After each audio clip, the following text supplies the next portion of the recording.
Drake hasn't exactly been making strategic moves following his beef with Kendrick. After shifting from urging him to act to telling him to back off during the intense Par 6, almost every step he's taken since has seemed like a misstep.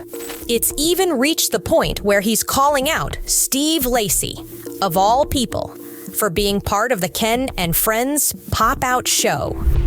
This guy's like a fragile op, but it's a good song though. What does that mean, a fragile op? No. Chat knows what I'm talking about. While carefully avoiding mentioning the names of any gangsters who shared the stage. Meanwhile, he's been glaring at NBA players from the sidelines. Despite all his efforts to steer the feud, every attempt has ultimately backfired. Drake's attempts at damage control have spiraled so far out of hand that they could leave a permanent stain on his reputation. Drake, are you serious, bro? I think that this is one of the worst situations that could have ever possibly happened in hip hop. Imagine you get into a beef with somebody that you want to engage with. Yeah, you got challenged, but then you antagonizing the beef. And it becomes one of the biggest, most looked at situations that's going on publicly, socially. Everybody's talking about it. Everybody can't wait for the next blow to be thrown. And then you get your ass beat. And after you get your ass beat, you start saying it ain't fair. You leave the park with your ball. This is Willia, and here's why Drake's UMG lawsuit is a game changer. For a brief moment, it seemed like Drake was finally ready to move on from the toughest summer of his career. After a few guest features and dropping his unconventional 100 gigabyte data dump, Drake appeared to suggest that he had made peace with the fallout from Hard Par 6, or at least that it no longer bothered him. Just one day earlier, as this video was being recorded, Drake appeared on XQC's stream, exuding confidence and presenting himself as the undisputed king. I'm Drake. This is XQC, real streaming legend. Me, I do music, in case you didn't know. I'm here, as you can see, fully intact. Mind, body, and soul, in case you were wondering, right? Mind, body, and soul. Mind, body, and soul. You need facts to take me out. Fairy tales won't do it. Cheers to everybody. Words live by. Words to live by, real talk. Cheers to everybody. In another effort to downplay the significance of his beef with Kendrick, he announced that his upcoming tour would kick off on the same day Kendrick is set to perform at the Super Bowl halftime show. February 9th, for anybody that's watching from Australia, I'm coming back to Australia the first time in 8 years. Coming back to Australia on tour. It's actually, funny enough, called the Anita Max Win Tour. Really? No, stop. I swear. It's the Anita Max Win Tour. However, as those moments made their way across the internet, unexpected news surfaced. Drake had initiated a feud not just with Kendrick, but with his own record label over financial losses he claimed to have suffered. Drake's company, Frozen Moments LLC, accused Universal Music Group, UMG, of orchestrating an illegal scheme. According to the lawsuit, Kendrick Lamar and UMG allegedly used bots, payola, and other tactics to artificially boost Kendrick's diss track, Kill Shot of Not Like Us, a song that shattered several of Drake's streaming records. That fuck 'em up. I'ma do my stuff. According to attorneys for Drake's company, UMG did not rely on chance or even ordinary business practices.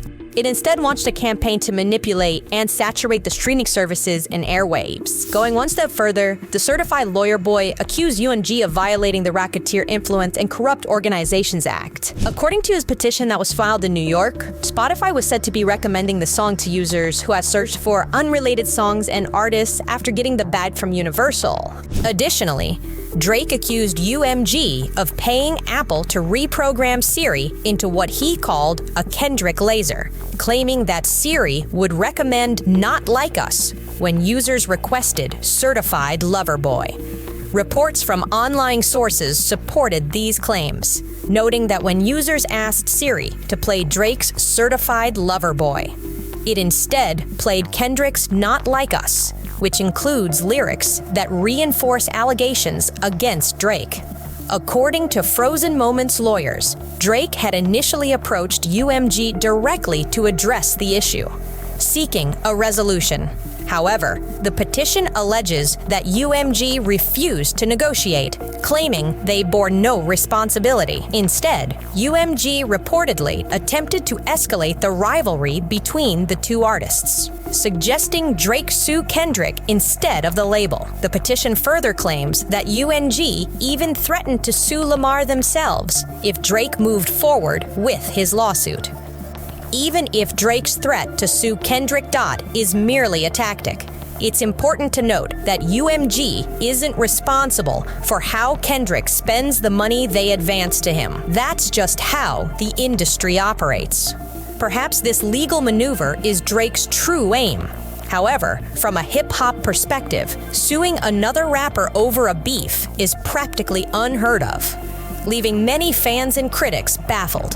When the news surfaced, skepticism quickly followed, especially from those who remember how Not Like Us was everywhere during the summer without any obvious need for label interference.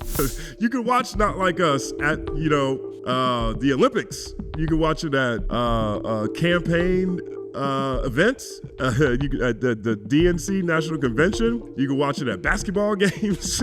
You hear it in cars. How'd it get so big, right? So Drake is doing an investigation to figure out. While UMG likely had no direct role in why people kept streaming the song, industry insiders have weighed in, making the situation even stranger. Drake is staking his reputation on claims that are difficult to prove. Based on the court filings, Drake and his team aim to establish two main points. First, that Kendrick's streaming numbers were artificially inflated, and second, that UMG conspired to undermine Drake's career. This broader context helps explain some of Drake's recent choices, such as bypassing traditional platforms to release music via Instagram and a dedicated website. For example, after his fallout with Kendrick, he dropped a massive archive titled 100 Gigs for Your Head Top, which included unreleased tracks and behind-the-scenes footage from his career.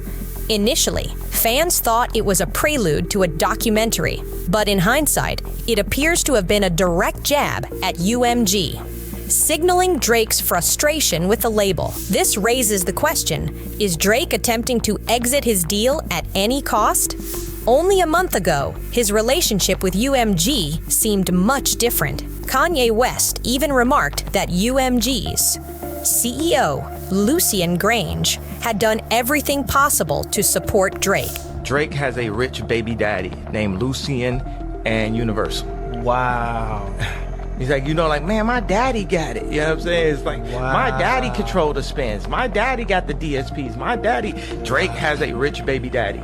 But following financial disputes and losses, tensions appear to have reached a boiling point. Reports suggest Drake has long resented the terms of his slave deal, reportedly worth $400 million. Feeling undervalued given his influence on the music industry. Drake's side decided to file this lawsuit not just because of Not Like Us song. It's bigger than the song, which is why Drake is suing the label and not Kendrick directly. From what I was told, Drake feels as if his label is using the money made from them to fund Kendrick Lamar's song, burying him amidst a sensitive label negotiation he's currently in. I agree with that. So Drake is in this new negotiation, like he even mentioned it before, where he said 400, like it's a low ball. Like, he's trying to get more. Like, reportedly Drake want to get like 600 mil from this next label. He's kind of consistently shown, I will drop. Remember, Drake didn't drop as much projects as before. He was shown, if y'all want me to drop like NBA Youngboy, I'll drop 3 projects a year. I'll go on tour 4 times a year. Give me the money. Show me the money. Like, give me it. I want 600 million. DJ Academics, a vocal Drake supporter, has speculated that 100 Gigs was Drake's way of flexing his independence and signaling his dissatisfaction with the label's promotional strategies. Academics suggested that Drake assumed his star power would ensure success, and his frustration stems from unmet expectations in his recent releases. No matter what, you're supposed to take some of your profits and put it back in the market. You're supposed supposed to have a rollout. You're supposed to keep investing to keep getting more and more listeners or eyes or consumers to grow. You're not just to say, I'm the guy, I'm the hottest, and maybe because I'm putting out the hottest music and I'm making some social moves and you see me do a collab with 21 or Future, I don't need to do the other shit. But if you ask me, I think Drake has done that. So I'm not even I'm not saying Kendrick used bots, but if Kendrick had a rollout, I'm not blaming Kendrick at all. However, Drake's efforts to undermine UMG have drawn significant backlash. The lawsuit's weak foundation, including reliance on dubious sources like an anonymous hacker and repeated references to the Montreal-based NFR podcast, has only added fuel to the fire. The filings allege that UMG secretly paid NFR to promote Kendrick's diss track, a claim that's awkward given the podcast's well-documented admiration for Drake's work. This entire situation has backfired spectacularly, making UMG, a major record label, appear more sympathetic than Drake, an unusual turn of events in public opinion. UMG has flatly denied the accusations, stating, "Fans choose the music they want to hear." This statement has only emboldened those mocking Drake online, with some interpreting the label's response as a polite way of telling him to accept defeat. To make matters worse, Drake's actions are being called hypocritical. During his beef with Pusha T, it was UMG that stepped in to have Pusha's diss track, The Story of Adidam, removed after it reached 21 million views. Now, Drake finds himself on the receiving end of criticism for his pettiness and for tarnishing his own reputation while inadvertently making his daddy Lucian Grange and UMG look like the reasonable party. Throughout Drake's career, both UMG and Spotify have gone to extraordinary lengths to promote him in ways other artists could only dream of. The irony, as some have pointed out, would be if UMG's response was something like, "Fam, we've been botting your music for years. Why are you mad?" Take the release of Scorpion in 2018 as an example. Drake's face was plastered across every Spotify playlist to such an extent that premium subscribers demanded refunds. Adding to the complexity are allegations that Drake's team has engaged in similar tactics, with receipts allegedly showing efforts to spread negative narratives about Kendrick Dot. Amid all the noise surrounding the lawsuit's questionable claims, the one potentially significant issue is the allegation that UMG reduced licensing rates by 30%. If proven, it could reshape the music industry, exposing a monopoly that has gone unchallenged for years. While this claim might give Drake a legitimate grievance, the problem is his inability to gain public support. Many see his actions as self-serving, not as a stand for the greater good. The prevailing sentiment is, why are we even talking about this when Drake lost? This is the very system that built his career. Critics argue that his current victim narrative is hollow, as he's part of the same machine he's now opposing, and only doing so because it's hurting him. Even if UMG's alleged actions are true, Drake's biggest hurdle is proving anything illegal occurred. As Audiomax's Brian Zisuk explains, record labels and distributors can opt their artists into Spotify's Discovery Mode, a program that boosts song recommendations to more listeners. In return, Spotify takes a 30% commission, effectively reducing the royalty rate paid to the label. If Kendrick's label, Interscope, opted him into this program without his knowledge, the only person with a right to be upset is Kendrick himself, as it would mean accepting lower royalties. For Drake, this weakens his case significantly, making his lawsuit appear poorly conceived. Drake's actions are also seen as a massive overreaction, especially since using tools like discovery mode or outside promotion is standard practice in the industry. Joe Budden, commenting on the feud's peak, describes such tactics as legitimate tools in a war. Meanwhile, Academics, citing a Spotify source, has refuted the botting rumors, stating Kendrick's streams were organic. As this drama unfolds, it's baffling fans and drawing criticism from within and outside hip-hop. Figures like Shannon Sharpe have mocked Drake for his approach, while rappers like J-Rock, Rhapsody, and La Russell have questioned whether suing over a rap beef is even compatible with hip-hop's ethos.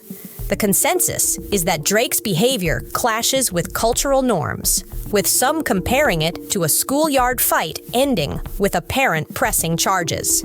Many believe this marks the unraveling of Drake's hip-hop persona, just as Kendrick seemed to predict. The contradictions in Drake's lawsuit also undermine his position. If he believes the Kendrick beef has caused him financial harm, legal action won't fix the root issue. His market value has dropped. Observers see the lawsuit as a desperate move tied to his weaker negotiating power with Universal. Instead of gaining leverage, he's reinforced Universal's control over his career, with insiders suggesting his deal now feels more restrictive.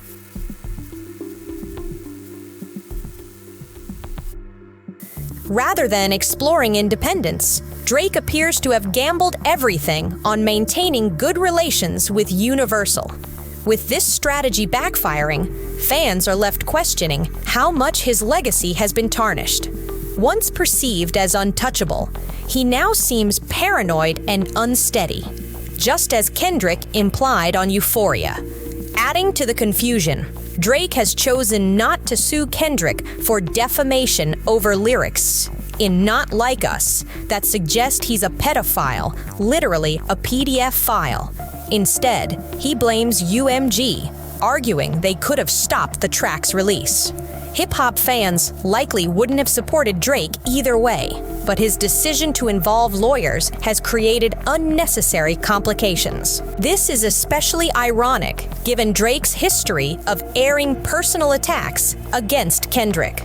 He's made claims about Kendrick's personal life, including spousal abuse and infidelity, and even implied that Kendrick's child was fathered by his PG Lang partner, Dave Free. There are also allegations that Drake funded efforts to uncover dirt on Kendrick. Would he have wanted UMG to stop those claims from circulating? Likely not. As the saying goes, live by the sword, die by it. In the end, this entire ordeal feels like another victory for Kendrick. With the lawsuit now public, Drake is expected to lie low. Academics has reported that Drake is refusing to comment on the situation publicly, leaving fans and critics alike to wonder how this chapter of his career will play out. Meanwhile, Not Like Us continues to be sung around the globe. Even 6 months after its release, fans are still belting out the lyrics, which shows that, whether through botting or not, the track's popularity is genuine. Instead of accepting the loss, Drake has made a mistake in how he's been perceived by the public. Many, including Wayno, believe this will have lasting damage on his reputation, and many others agree. In essence, Drake now finds himself in a lose-lose situation. Even if his actions are about securing his finances, there's no way for him to emerge from this looking good in terms of his public image. But let it not be said that he wasn't warned. When tensions were rising, even his biggest supporter cautioned him that certain things he said in push-ups could open the door to problems he might not be able to handle. After such a series of missteps, it might seem like there's no more damage that could be done to Drake's image, reputation, or standing in hip-hop. But somehow, things continue to unravel. For many social media users, this moment marks the tipping point. This lawsuit isn't about music, it's about legacy, or more accurately, the lack of one. It's a public admission that Drake fears for his future, as it no longer feels tied to his name. The irony? He's not entirely wrong. The decline of Drake's career didn't start with Like That or Not Like Us, nor did it begin with the flop of 100 Gigs or GNX. It began today. Things are certainly not looking good for Drake. Meanwhile, Kendrick seems to be thriving and enjoying every moment. That's all for today, folks. I'm Willia, and you've been watching Will Speak. If you found this video interesting, don't forget to like, comment, and subscribe for more content. Until next time, take care and stay tuned. Bye-bye.